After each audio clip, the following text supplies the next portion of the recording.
मालिक, बच्ची का नाम रखिए। भवानी। दुर्गा माता के आशीर्वाद से ये सदा सुखी रहेगी। प्रणाम मालिक। आपको क्या चाहिए? मुझे कुछ नहीं चाहिए मालिक, मुझे सिर्फ आपका आशीर्वाद चाहिए। मैं हमेशा जनता की सेवा करता रहूं, यही आशीर्वाद। सदा शुभ हो।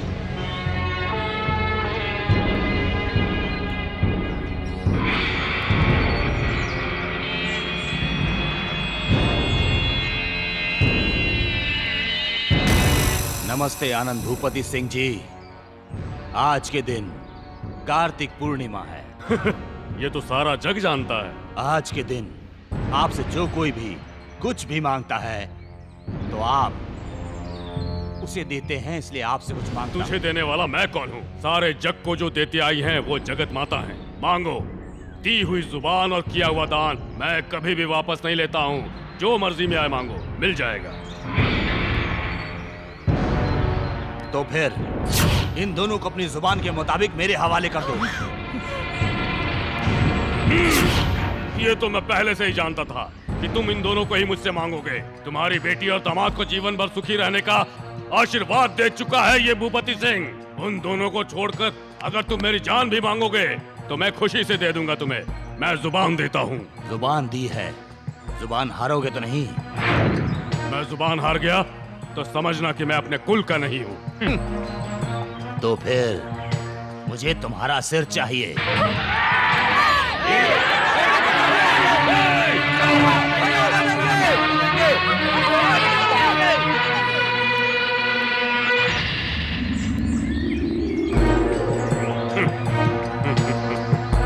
जो बात कहते हैं जब वो करनी पड़ती है तो कितना मुश्किल होता है। मैंने तुम्हारा सिर क्या मांगा, तुम्हारा सर ही झुक गया। मालिक, इसे मैं ऐसे नहीं छोड़ूंगा। इसके सर को काट के माता के चरणों में मैं इसकी बलि चढ़ा दूंगा। मालिक के साथ बहुत बदतमीजी कर ली, अब एक शब्द भी बोला तो बोटी बोटी कर देंगे। मालिक, इसके मकसद को जानते हुए भी आपने ऐसा वचन क्यों दिया? आज के इस जमाने में भी ऐसे महापुरुष पैदा हुए हैं जो प्राण दे देंगे पर वचन नहीं जाने देंगे। लेकिन उन्हें छल से मरवाने वाले लोगों की भी कमी नहीं है इस जमाने में। ऐसे ही लोगों में से एक हुआ है जो अपने पेट को मारकर दूसरों का पेट भरता था, और वो है राजा हरिश्चंद्र। और एक वो था जो दूसरों का पेट काट कर खाता था, उसे पाताल में जगह मिली, पाताल केतु। मालिक, ये अपना स्वार्थ पूरा करने के लिए आपसे इतना बड़ा वचन ले लिया और आप उसका वचन पूरा करने के लिए अपनी जान दे रहे हैं। अब हम लोगों की रक्षा कौन करेगा मालिक?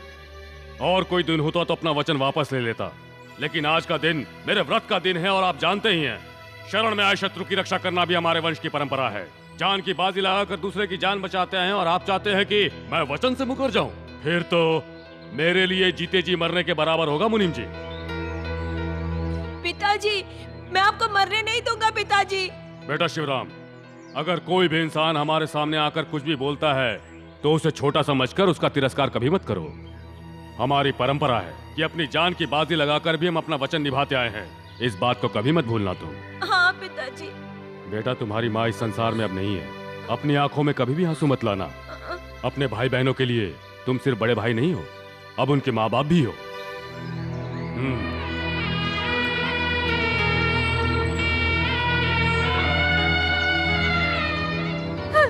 मालिक, मेरे पिताजी के कहने के मुताबिक मुझे उनके हवाले कर दीजिए।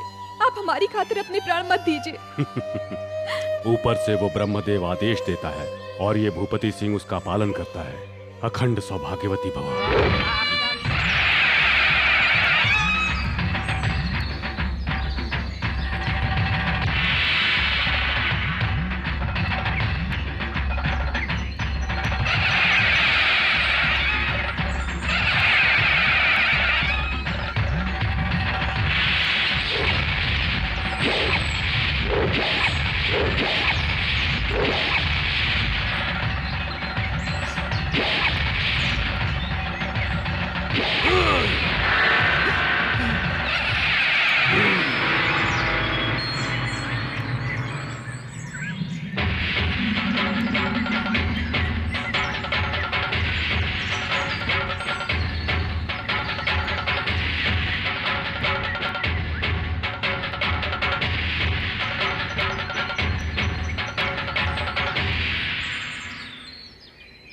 माता रानी की आरती वंदना के बाद मैं तुझे दिया हुआ वचन पूरा करूंगा।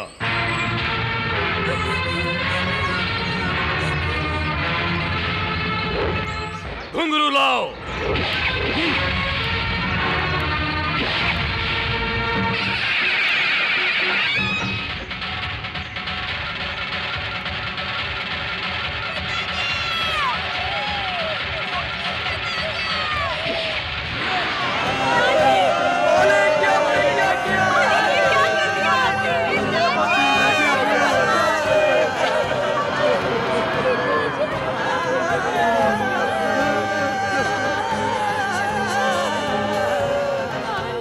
आपके पिताजी जैसा महान इंसान सदियों में एक ही बार पैदा होता है।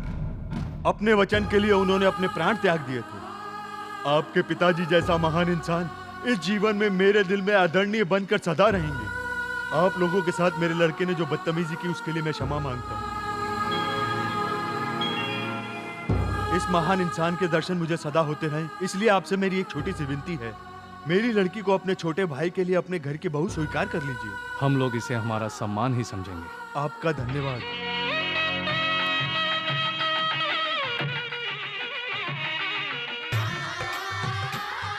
शिवराम बेटा, स्वाति आएगी ना? बिल्कुल आएगी माँ जी। सुनिए बाहर जी, निकली तो मेरी जान बात से मार दूंगा। मेरे छोटे भाई की शादी मेरे बगैर रुक जाएगी। हमसे आंख बचाकर वो जरूर शादी में जाने की कोशिश करेगी, ध्यान रखना। वो कहीं नहीं जाएगी पिताजी, मैंने उसे कमरे में बंद कर दिया है। वो शादी करेगी तो जान से मार दूंगा। अगर उसके भाई लोग यहाँ आकर उसे छुड़ा कर ले जाएंगे तो तू क्या कर लेगा? इसका कोई चांस नहीं है। वो यहाँ आएंगे तो उन्हें चीर डालूंगा, जरूरत पड़ी तो अपने आदमियों को भी लगा दूंगा। जो कोई यहाँ आएगा उनके साथ, वो जो मंडप में बैठे हैं वो भी सब के सब मारे जाएंगे। सब नहीं, सिर्फ वो तीनों ही मरेंगे। ये भी तड़प तड़प कर मरेगी। सिर्फ यही मैं चाहता हूँ।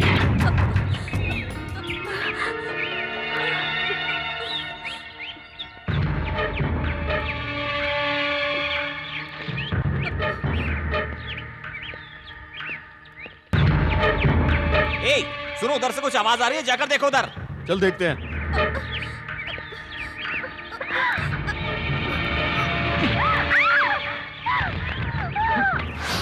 हमें धोखा देकर यहाँ से भागना चाहती थी, अब देख तेरा क्या हाल करता हूं।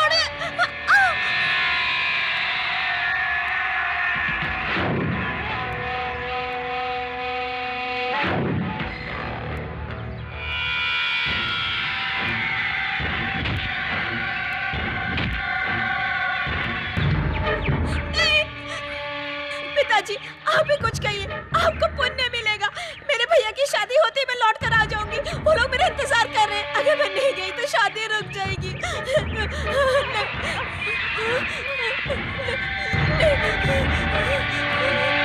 नहीं नहीं, मत जलाइए, मुझे जाने दीजिए, मुझे मत जलाइए। बाबूजी, बाबूजी, आप ही कुछ बोलिए। बाबूजी, मैं जाकर स्वाति को ले आता हूँ। मैं भी चलता हूँ भैया। तुम बैठे रहो, तू यहाँ का काम संभालो। भैया, क्या हुआ? बहुत जल रहा है? मैं भी तो जल रहा हूँ। मेरा पैर नहीं, दिल जल रहा है। तुझे इसी तरह जला जला के तड़पाया जाएगा ताकि तू और तेरे भाई तड़प तड़प कर मरे। तभी मेरी जलन शांत होगी। ए, जलाओ इसे फिर से।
बलों पर चली मेरे बहन का तूने पैर जला दिया।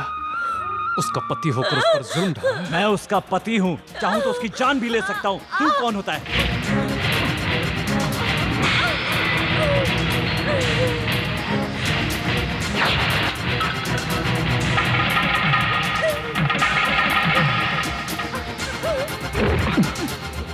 जिस बीवी की मांग में जिस हाथ से तूने सिंदूर भरा था, आज उन्हीं हाथों से जलाने वाला तुझ जैसा नीच पति मैं पहली बार देख रहा हूं।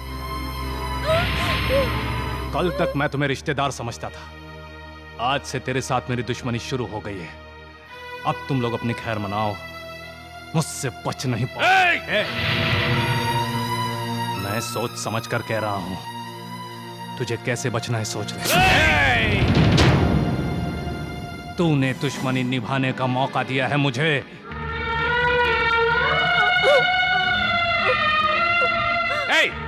तू कुछ नहीं बिगाड़ पाएगा। शिवराम सिंह, तू यहाँ अकेला है। फेंक तो इसे बाहर।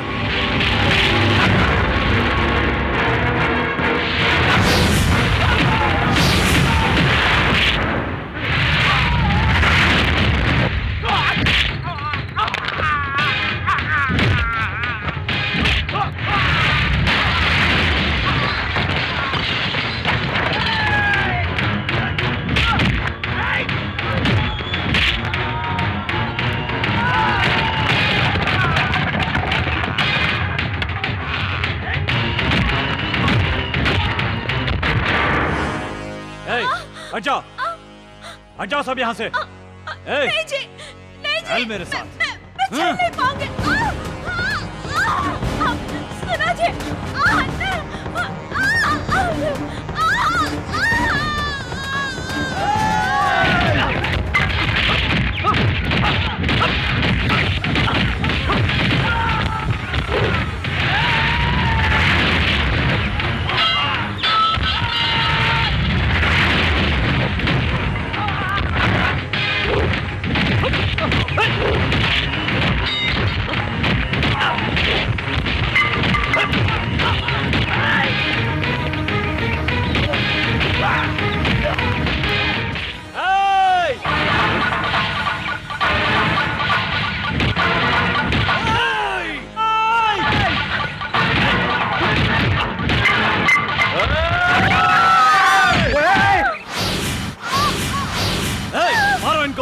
और अगर किसी ने होशियारी की तो मैं इसके पेट में पलने वाले बच्चे को मार डालूंगा।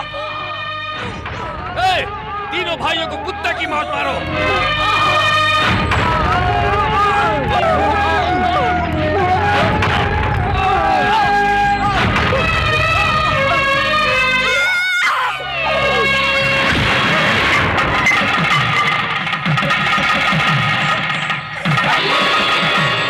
तुमने मेरे साथ शादी करके मेरी छोटी सी गलती का इतना बड़ा बदला लिया। तुम मेरे भाइयों की जान लेने पर तुले हो। अग्नि को साक्षी मानकर तुमने मुझसे शादी की और अपने बच्चे को ही मारने पर तुले हो।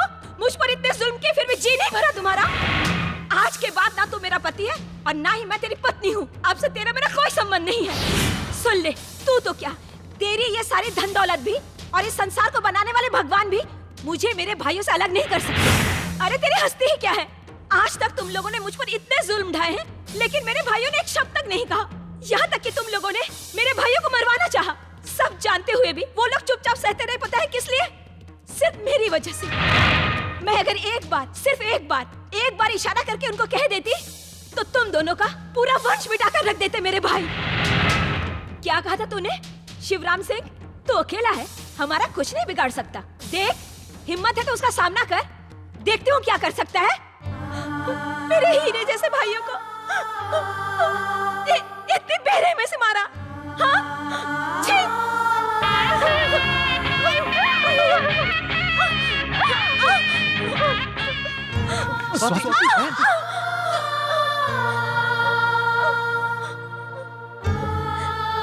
आप लोग इस तरह से मुझे क्यों देख रहे हो? मुझसे नाराज हो क्या? नाजों से पली आपकी बहना किस हाल में है यही देख रहे हो क्या? मेरी खुशी के खातिर ही आप लोगों ने यहाँ पर मेरी शादी करवाई थी ना? लेकिन आप लोगों को दुखी देखकर मैं जी नहीं सकती। मैं अब आप लोगों के साथ ही रहूंगी भैया। इन शैतानों के साथ अब मुझे एक पल भी नहीं रहना। मुझे अपने साथ ले चलो भैया, मुझे अपने साथ ले चलो।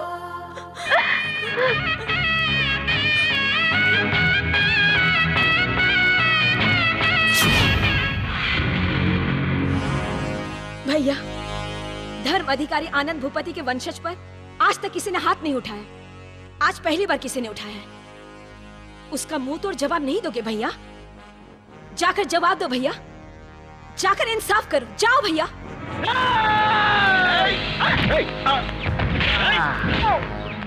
नहीं, रुक जाओ। अग्नि को साक्षी मानकर जो मंगलसूत्र मेरी बहन को पहनाया था, वो मंगलसूत्र मेरी बहन ने निकालकर फेंक दिया, तभी मर गया था ये। मरे हुए को क्यों मार रहे हो? चलो। तो फिर तुम पर हाथ उठाने वाले इन गुंडों को भी मारो। किराए के लाए हुए लोगों को मारने से क्या फायदा? इतना सब कुछ होने के बाद भी तुम्हें जरा भी गुस्सा नहीं आ रहा है भैया? वो तो बहुत आता है, लेकिन खून खराबा मुझे बिल्कुल पसंद नहीं। हम पर इतना जुल्म ढाने के बाद भी तेरे ससुर और पति को पिताजी के सिद्धांत के मुताबिक माफ कर रहा हूं। इसीलिए बहन, आज इन दोनों को हम जिंदा छोड़ रहे हैं। चलो बहन।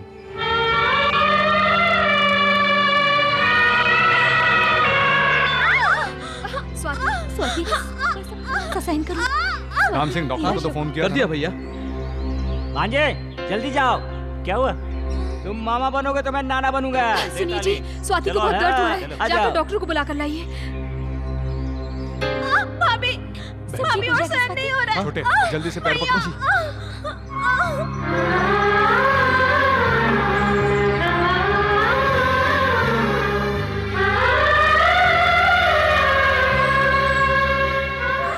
हमें माफ कर दो साले साहब।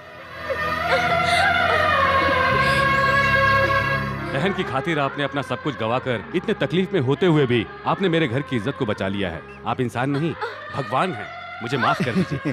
बेटा, श्रीकांत काका। हेलो, 1947 ओल्ड मैन, कब आए?